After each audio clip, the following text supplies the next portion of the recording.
regiões, por exemplo, muito expostas à violência, às formas violentas de resolução de conflitos.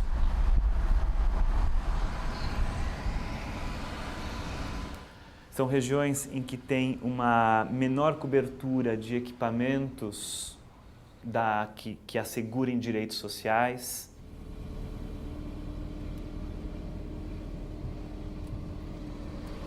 São regiões em que tem famílias com menores salários e vínculos com o mercado de trabalho mais precários.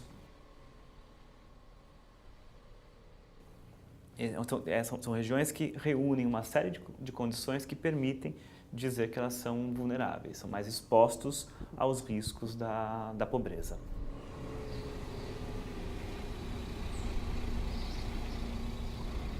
É uma área de grande vulnerabilidade. As crianças, elas ou vêm para a escola ou ficam sozinhas, porque as mães trabalham, os pais trabalham, ou ficam com a avó. Então são crianças que precisam da escola, tanto do ponto de vista alimentar, né, quanto do ponto de vista educacional e cultural. Nós sabemos das dificuldades do bairro, nós sabemos que nós temos crianças diferentes dentro dessa escola. Né? São 1.600 alunos, cada um com uma realidadezinha diferente, vivendo no próprio bairro, nos arredores. Marcos Mendonça é diretor da Escola Municipal Antônio Carlos de Andrada e Silva e Patrícia da Luz é assistente de direção. A escola funciona em 4 turnos e atende crianças do 1º ao 9º ano do ensino fundamental. O IDEB de 2011 dessa escola foi de 4,8 para os anos iniciais e 4,1 para os anos finais do ensino fundamental. As notas foram consideradas como objetos de atenção e alerta pelo Ministério da Educação. Mas será que essas avaliações externas são neutras?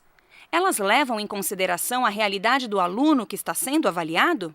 Não, ela não é neutra. Não é neutra. Em primeiro lugar, porque ela submete pessoas diferentes que passam por um processo de escolarização diferente a critérios iguais.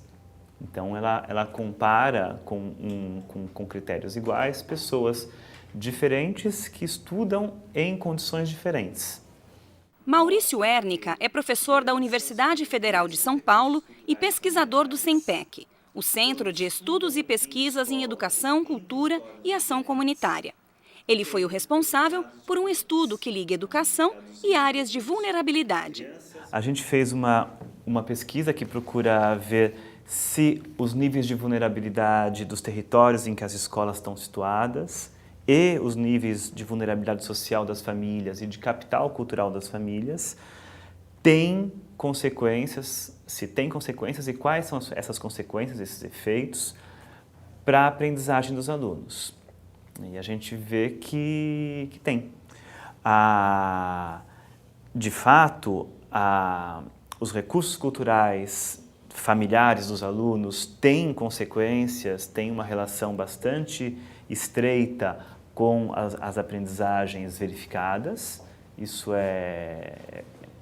a gente confirma isso que é bastante sabido pela sociologia da educação. Mas o que a gente procura pontuar é que entre a família e o resultado escolar da criança tem uma série de coisas no meio. Então tem, por exemplo, a escola com as suas escolas vizinhas, essas escolas todas nos territórios. E esse conjunto de relações da escola no mundo altera, produz diferenças para melhor ou para pior, já emitindo um juízo, nas condições de aprendizagem das crianças.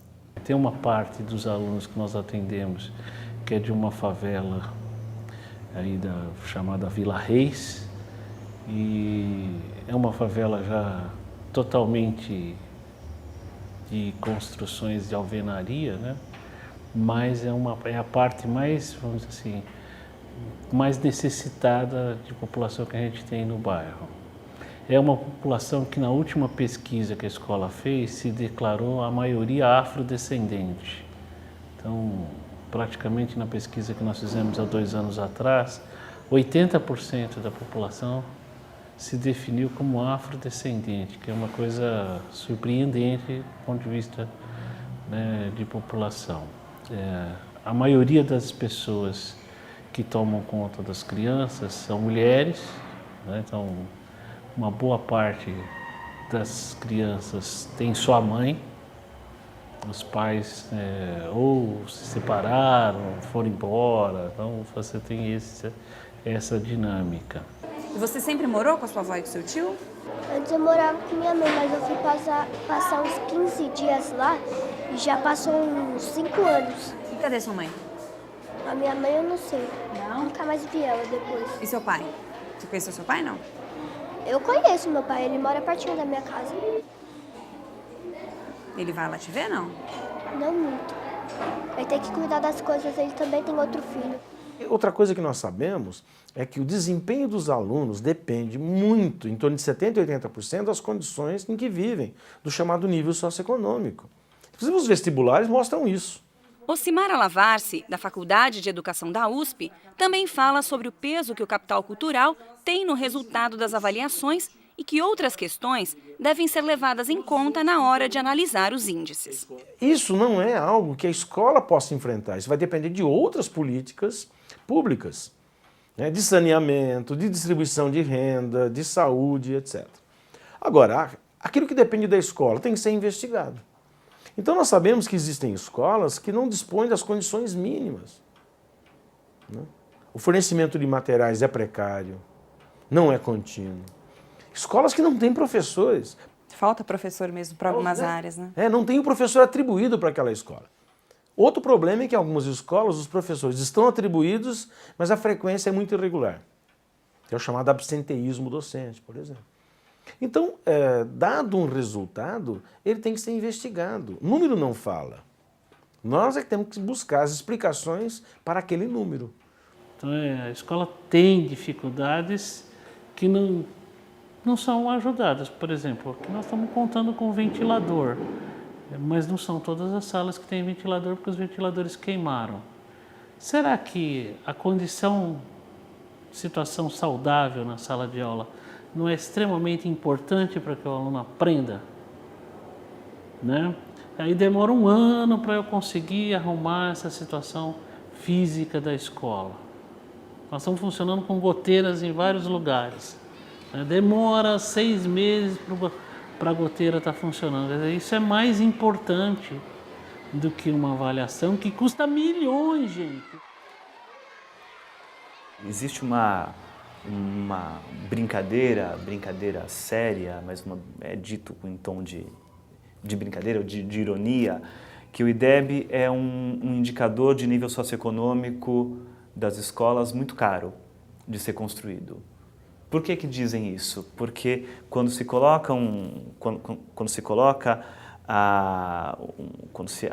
analisa os resultados de um número muito grande de escolas, por exemplo, as escolas do município de São Paulo, a associação entre o nível socioeconômico dos alunos da escola e os resultados no IDEB é muito alta.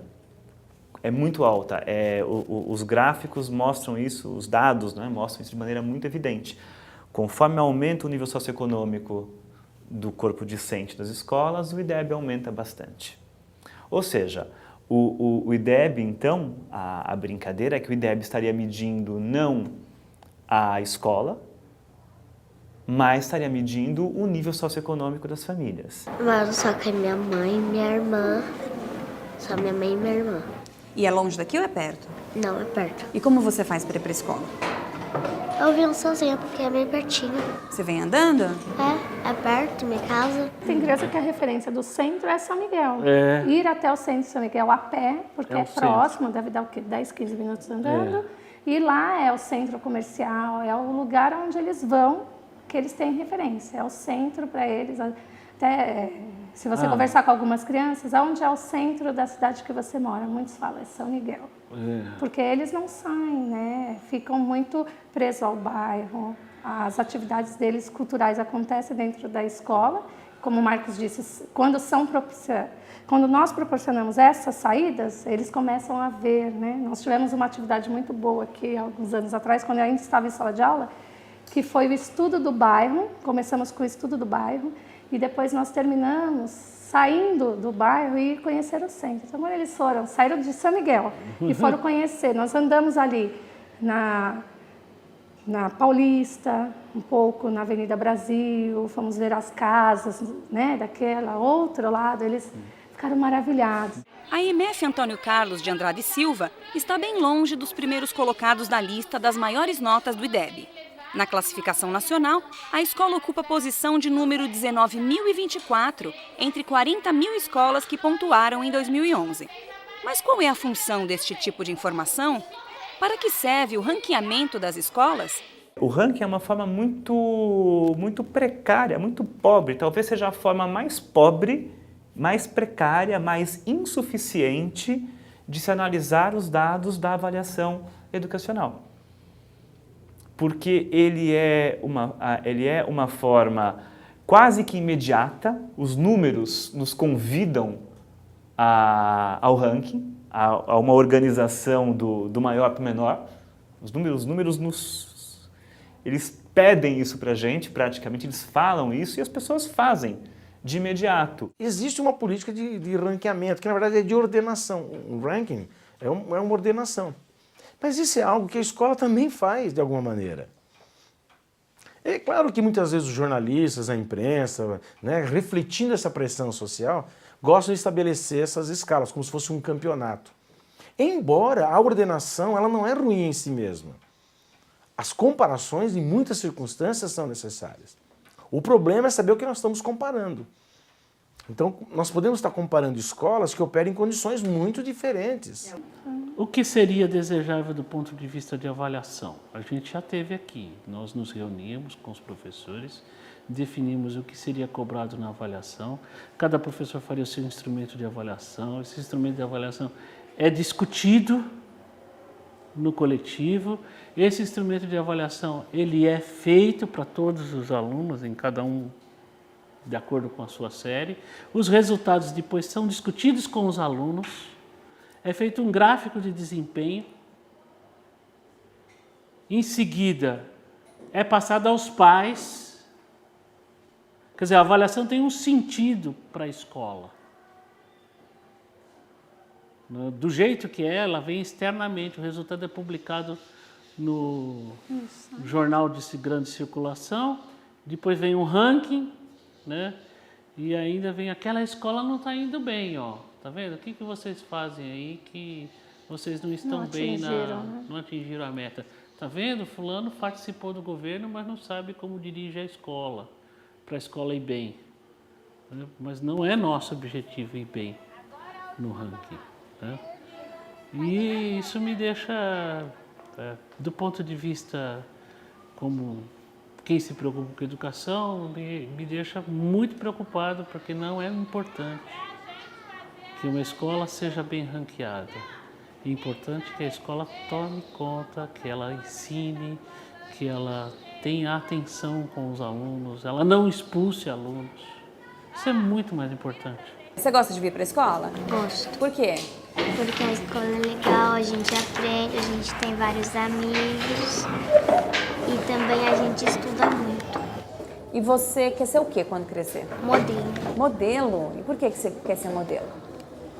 Para mim comprar uma casa, dar um carro pro meu pai e dar uma vida melhor. Nós aqui que estamos há esse tempo já na escola, sabemos que nós desempenhamos um bom papel nessa comunidade. Porque nós sentimos isso, os pais são ex-alunos nossos, confiam nessa escola. Essa é a melhor avaliação que a gente tem.